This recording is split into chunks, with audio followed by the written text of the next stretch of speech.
And after years of coming so close but falling short, he's finally here today. One of the most anticipated Clash Royale League World Finals debuts, IAN77!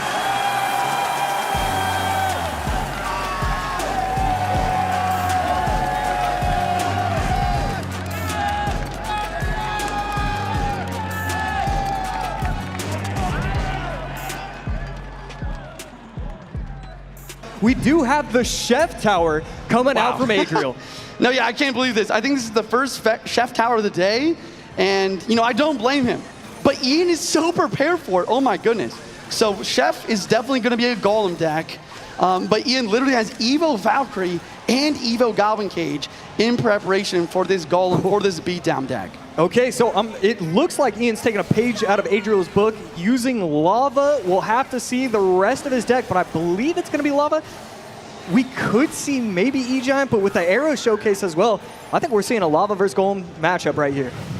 Lava versus Golem is interesting. I mean, usually, this, I don't know. I'm not really sure, but basically, the way I look at this is that neither player will be able to break through very easily. Adriel's got the Zappies, the Spear Empress, and the Furnace for air defense, and Ian, on the other hand, with the Evil Valk and the Cage for the Golem pushes, I don't really know. Maybe I'd give a slight advantage to Adriel even.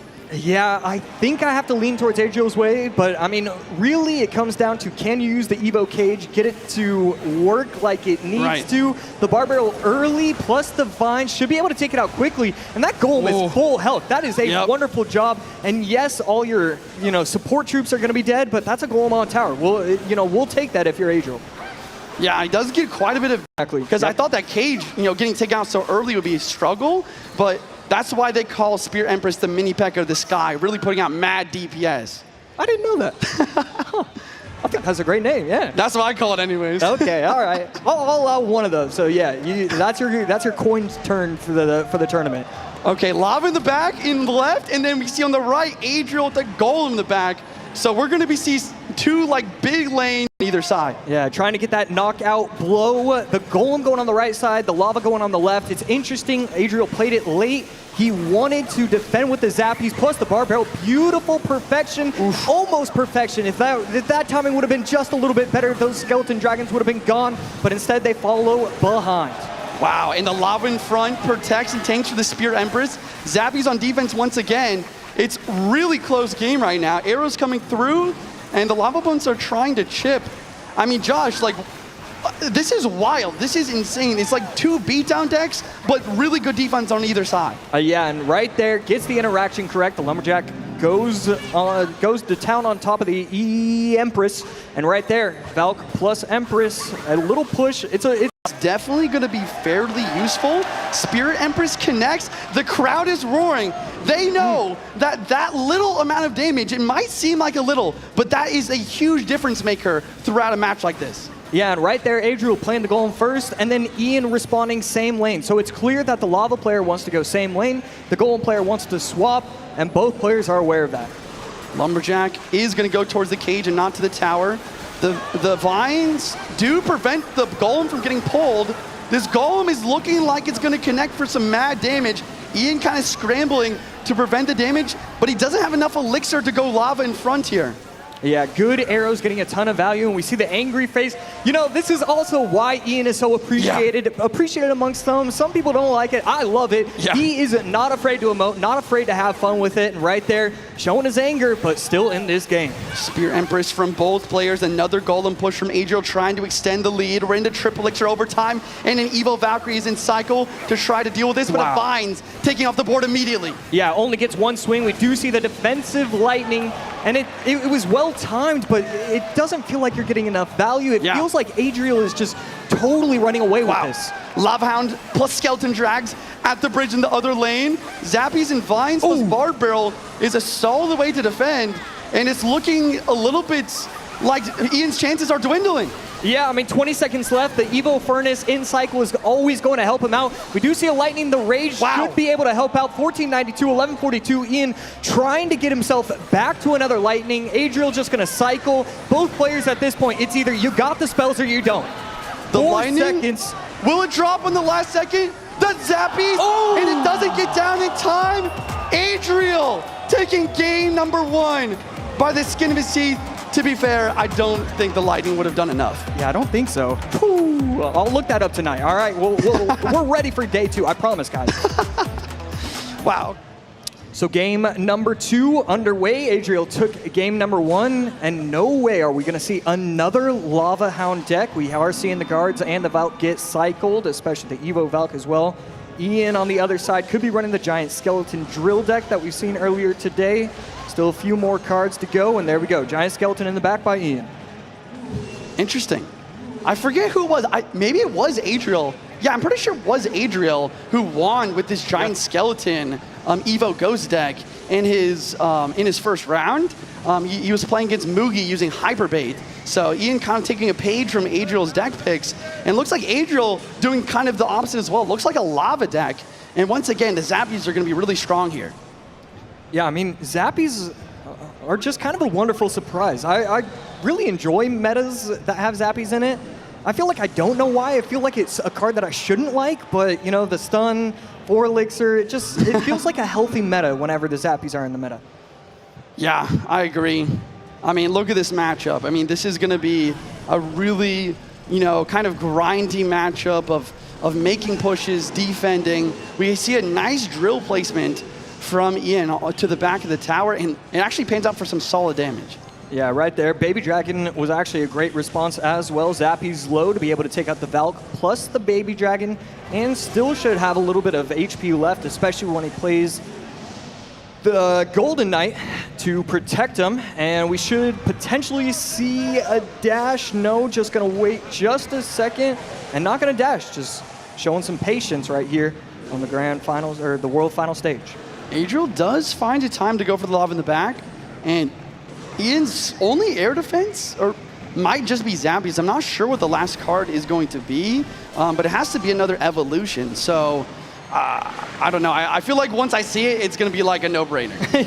There it is. And right there, it is the Evo XE. XE coming down. No Evo in cycle just yet, but this is a pretty big push.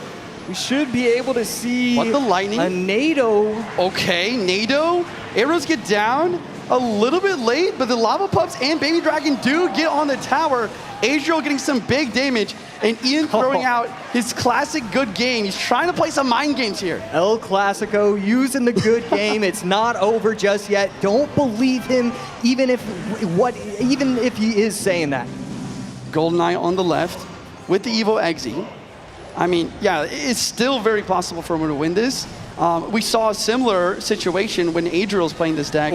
Oh, wow. The lightning arrows from Adriel knowing the tornado comes out was impressive, though.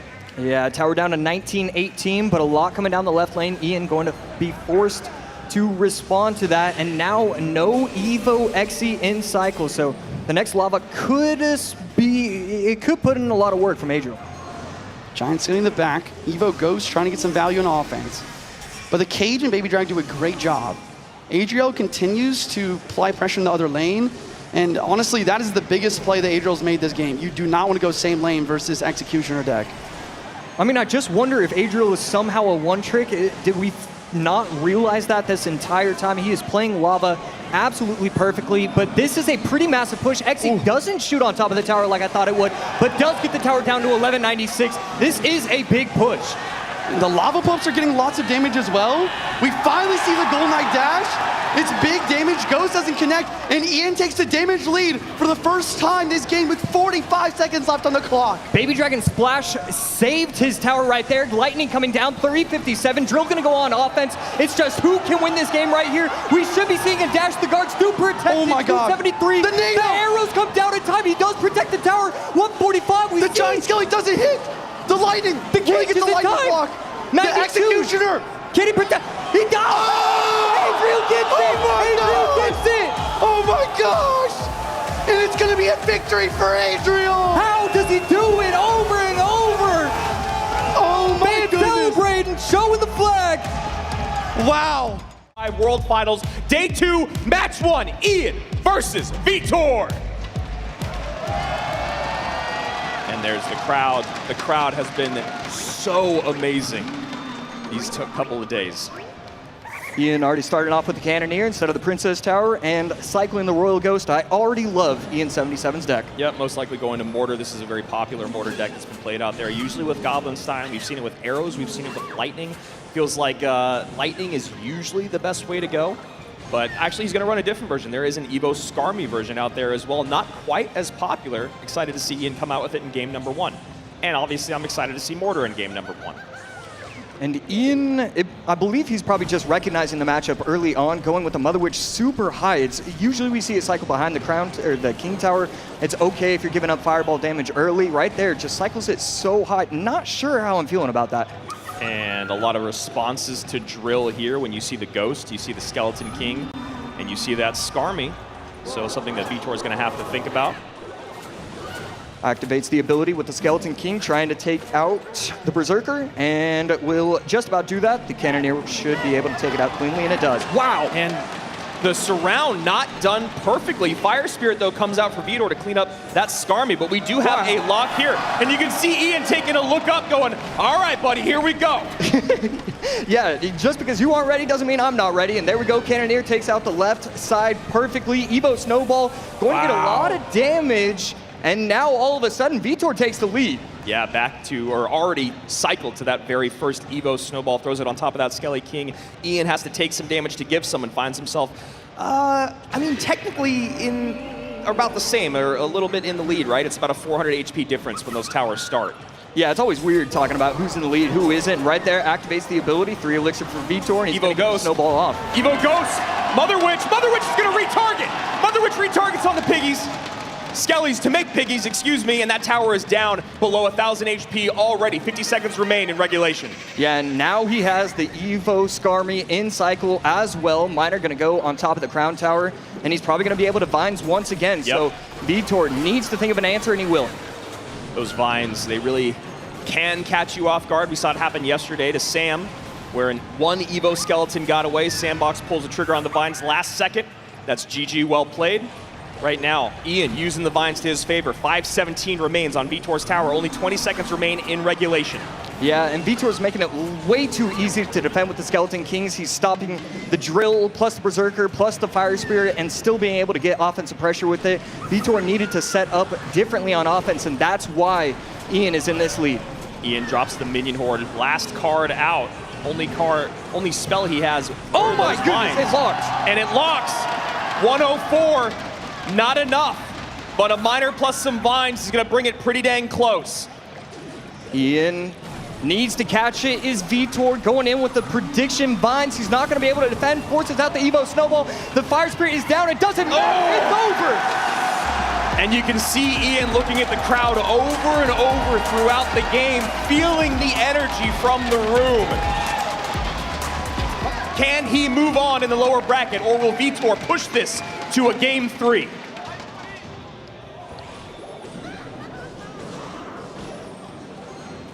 Good Mother Witch, going to be able to spawn 3 little piggies. The cannon should be able to defend properly. And Vitor just going to be waiting, and he's going to be messing around with one of those. Let's say Ian looks like he's running hog, which is, and you look at him, he even knows the crowd is here for it. I mean, that's when you know, right? You're just like, this is my win condition. I'm going to play hog for you guys. And he keeps looking up at that crowd. And like you said, Josh, I like the showmanship, but I hope that he doesn't get distracted.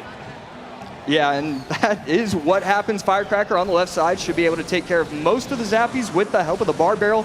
He recognizes Vitor shouldn't have a lot of elixir, and the Fisherman to pull it to the King Tower. Good Fisherman from Vitor, but I don't know. Ian just looks like he knows this matchup so perfectly. He's just not worried. Ian, one of the first people to complete the 20-win challenge with Hog EQ. He was saying a lot in his video that Hog EQ is not as popular as it has been, not seeing a lot of it in the 20-win challenge. Then he did it, and then I started to see a lot more of it. I don't know if those things I watched that same YouTube video. It was a great video. Yeah, he's a great content creator. Yeah. So here we go early on. Things pretty close. Did get a Hog hit in, but it did have to sacrifice a King Tower activation. And this is also interesting because Vitor and his coach are known to go beat down after losing game 1.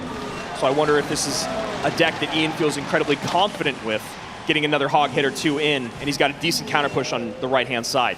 Yeah, beautiful setup from Ian. He's not going to go with the cannon low. Instead, he's going to defend with the Mighty Miner, take out the RG, protect himself from those zappies. Ghost is going to stay alive long enough that the tower can take it out, and the Mighty Miner plus Skelly is going to lock everything up. Skelly's come down to clean up that zappy.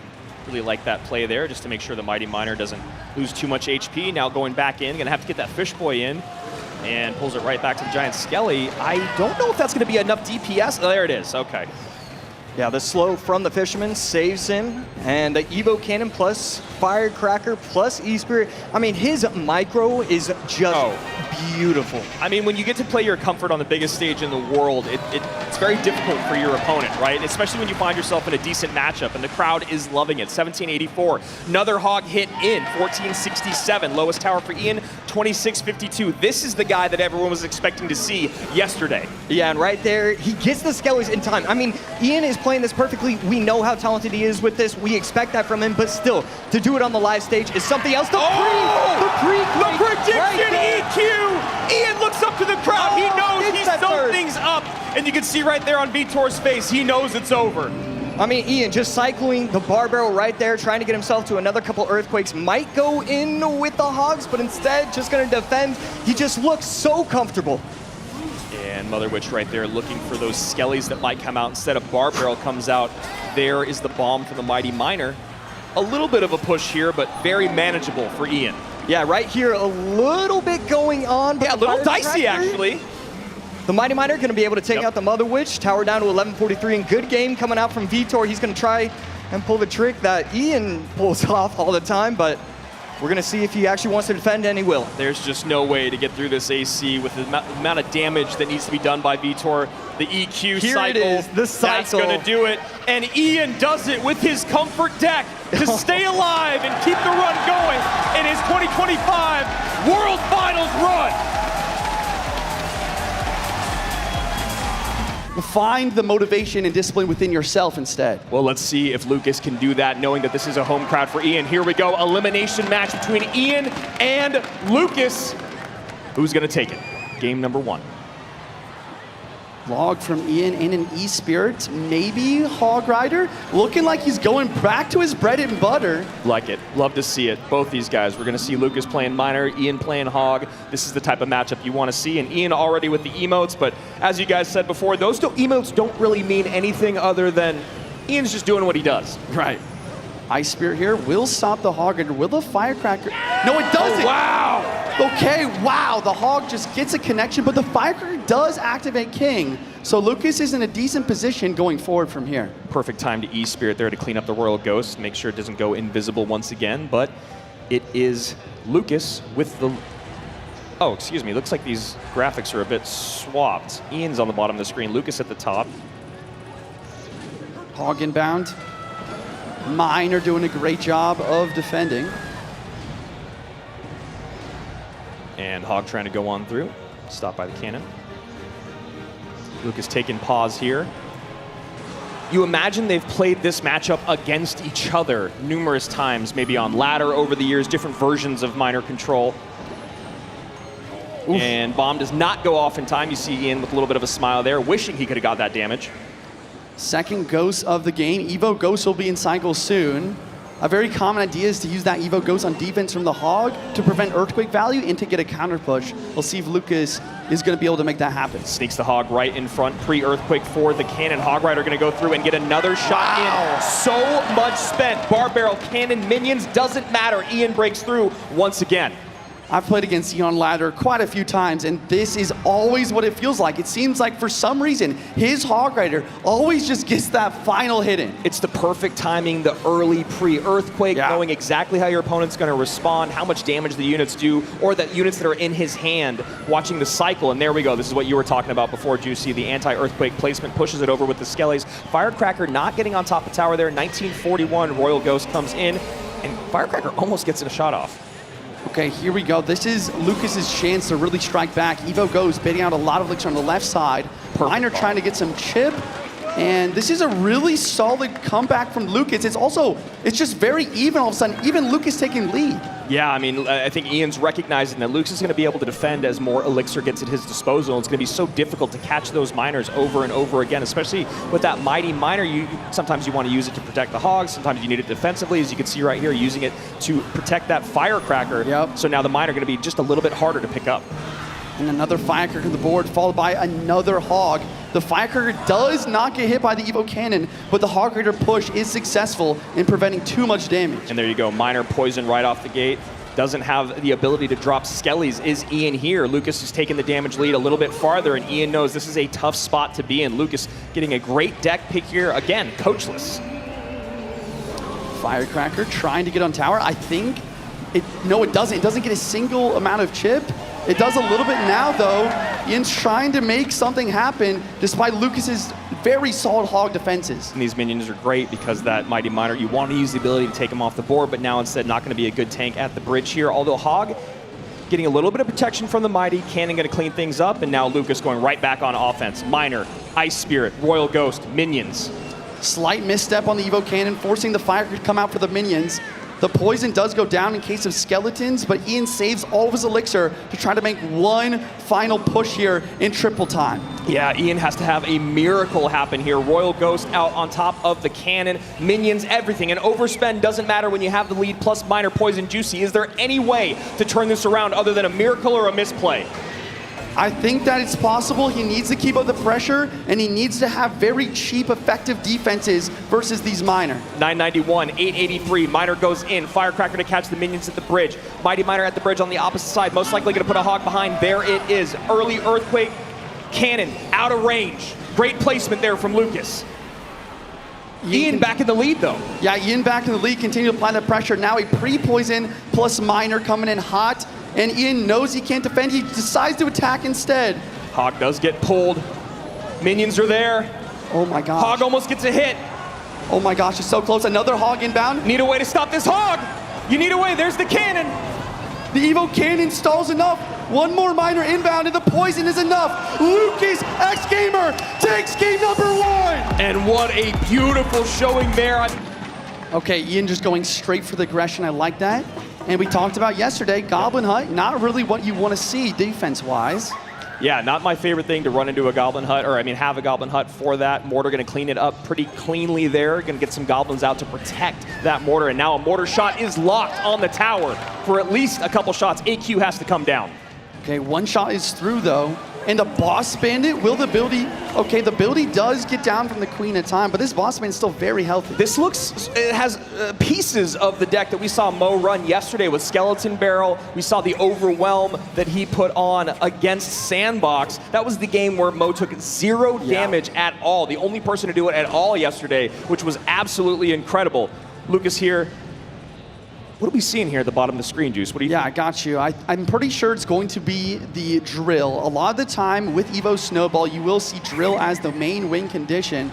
Matchup-wise, I actually kind of like it for Lucas. Yeah. You know, if Lucas can get his cycle correct, have the Queen for the Mortars, and as well as use the Valkyrie efficiently on defense, yeah, it's a really good shot. But Ian is trying to basically abuse the fact that his starting hand was bad and continue to apply pressure while his cycle's messed up. Yeah, and this is the deck that we saw Mo run yesterday. I had a little bit of fun with it, of course, being a new Mortar deck I haven't seen out in the world yet.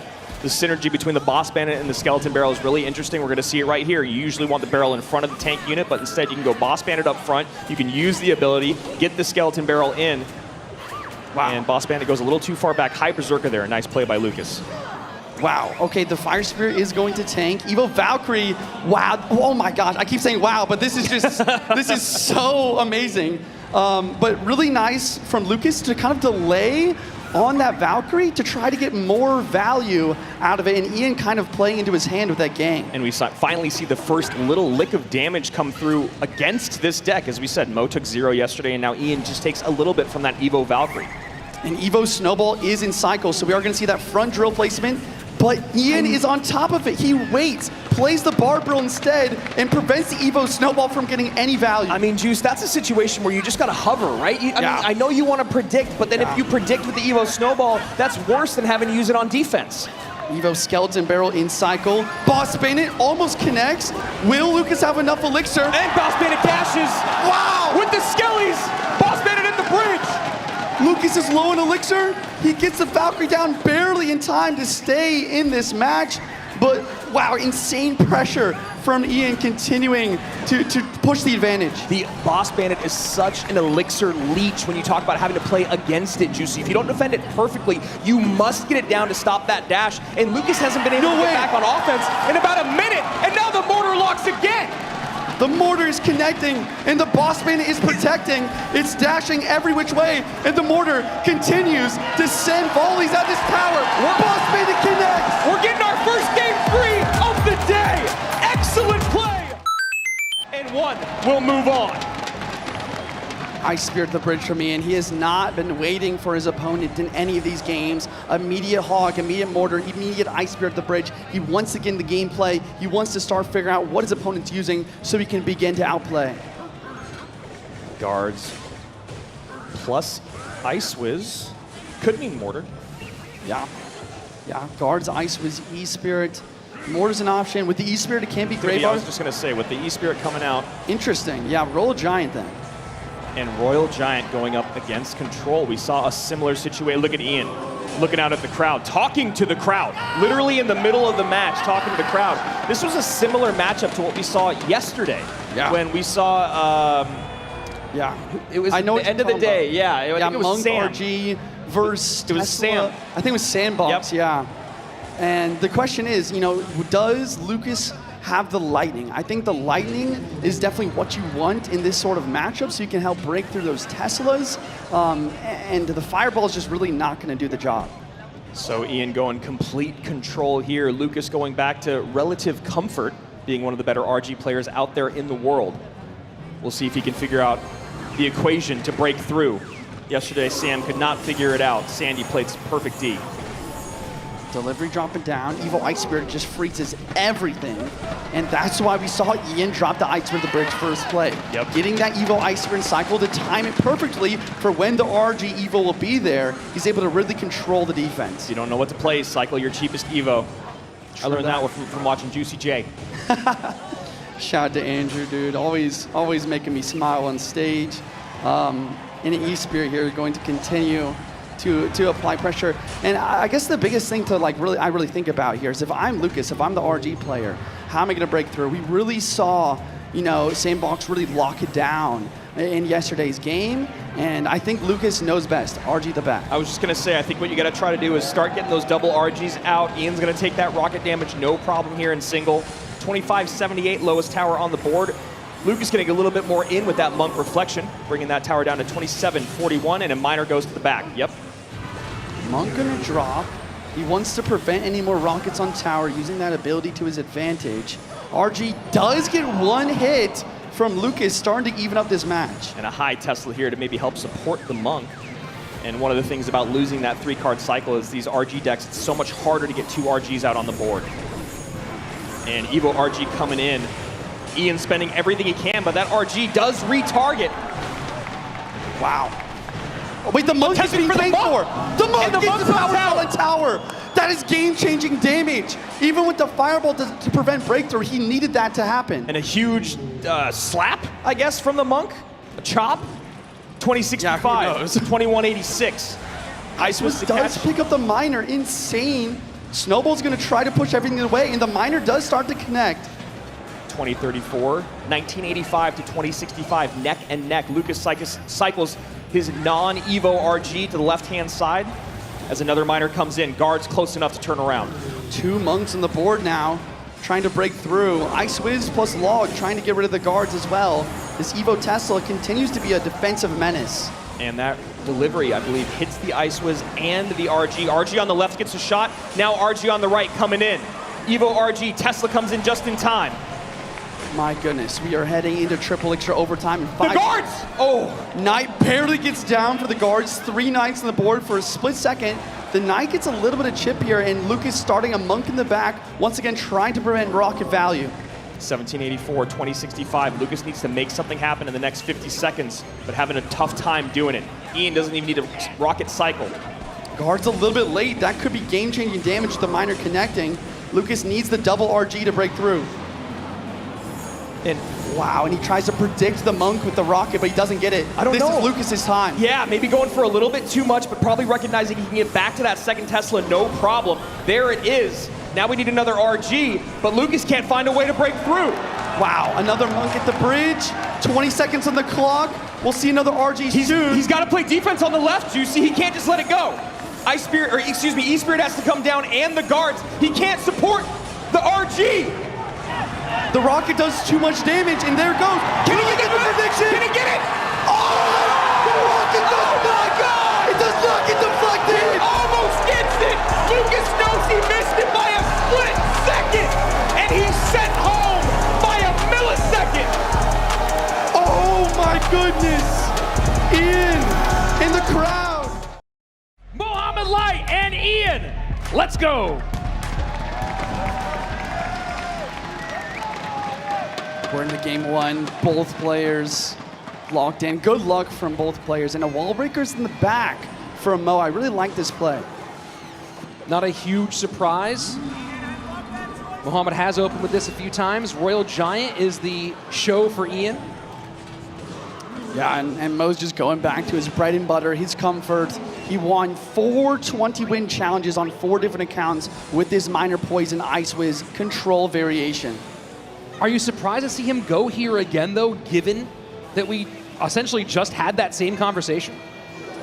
You know, I'm not. I think that no matter what, you know, if you take a loss with your best deck, it's still your best deck, and you can take what you learned previously and kind of apply it into this game. Ability does put a little bit of damage onto that Royal Ghost. Mighty Miner will finish off the Fisherman. First minute away, and just a little bit of chip both directions. It's really interesting to see the Firecracker variation from Ian with the Royal Giant. I think it could be good, just apply some pressure, and it's going to help versus the Goblin Hunts as well. Big connection for Mohamed. Now opens up the scoring. Yeah, another thing to think about once again is what spell do you choose with your Royal Giant deck? In this sort of situation, I think a Fireball is a little bit... Wait, he's not... Wait, is he using Mega Knight. Hog? I'm not sure. What a fascinating choice. The MK here. I kind of like it though. The Mega Knight historically does really, really well versus these chip-type decks, able to defend and counter push with that big 7 elixir card. Wait! And another connection for Mohamed. Oh my goodness, not only getting damage on tower, but also taking out the Firecracker, preventing the counter push. Ian is really showing to start a little bit of his nerves. We have not seen a ton of Mega Knight here. You see Ian with the oh no Goblin emote. Classic Ian trying to get into his opponent's head. I talked to a few players. A lot of them are saying that they always mute emotes when going against Ian, just to try to prevent that sort of mind games. Wall breakers don't get through this time. Evo Mega Knight not able to take care of the hut. And now Mohamed Light starting to put on the pressure. Evo breakers coming in from Mo on the left-hand lane. No Barbaro and Cycle. That's wow. Double Evo wall breaker connection. Oh my goodness. Double hut down. Regular Mega Knight into a Mighty Miner. I really like the use of the Goblin Hut to pull the Fisherman in to allow the Mighty Miner to do work on those Mega Knights, but here comes the Evo.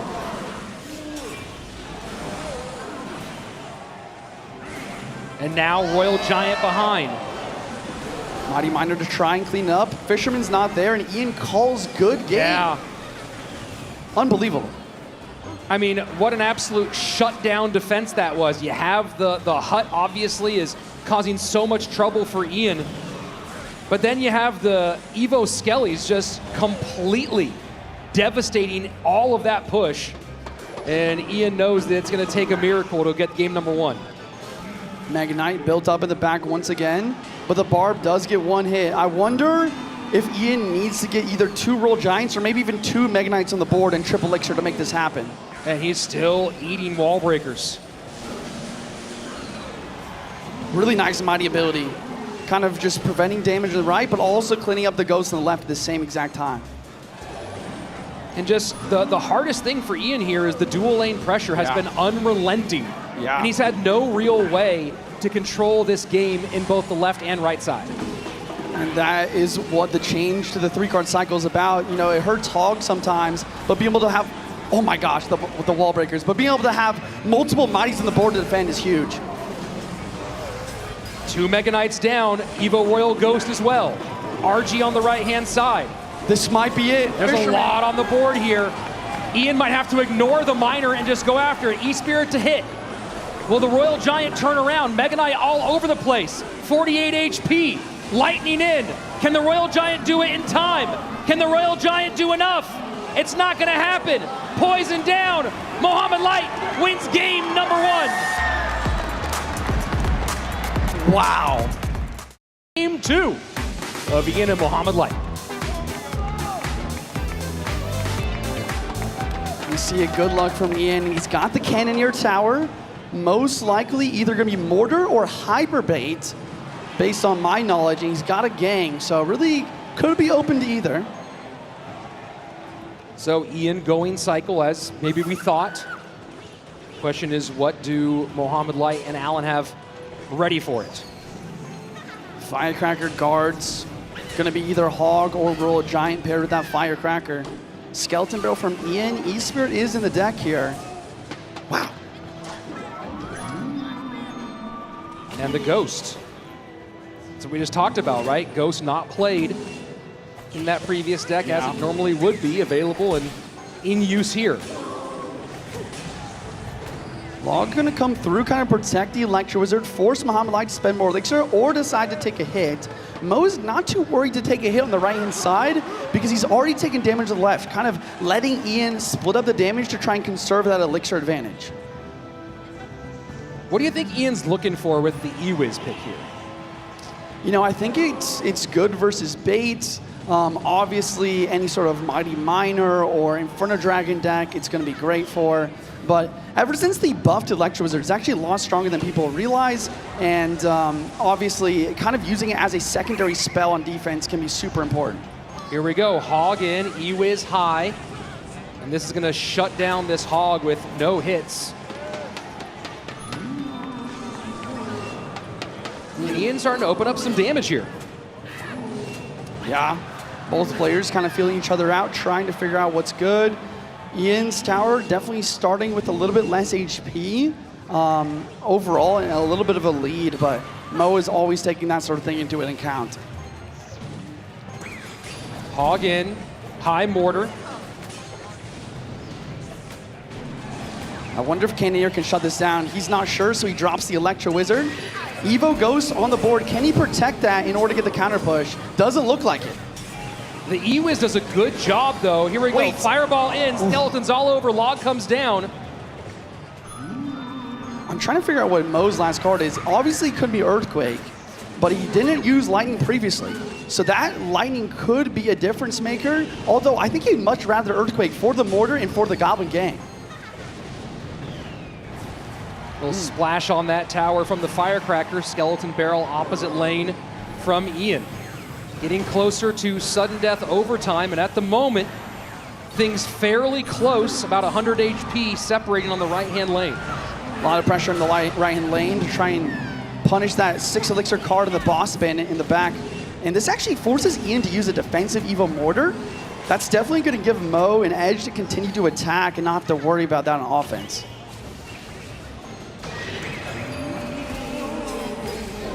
And Evo Ghost right onto the Boss Bandit, but Ghost gone. Yeah, I mean, we talk about mini metas in Clash Royale League.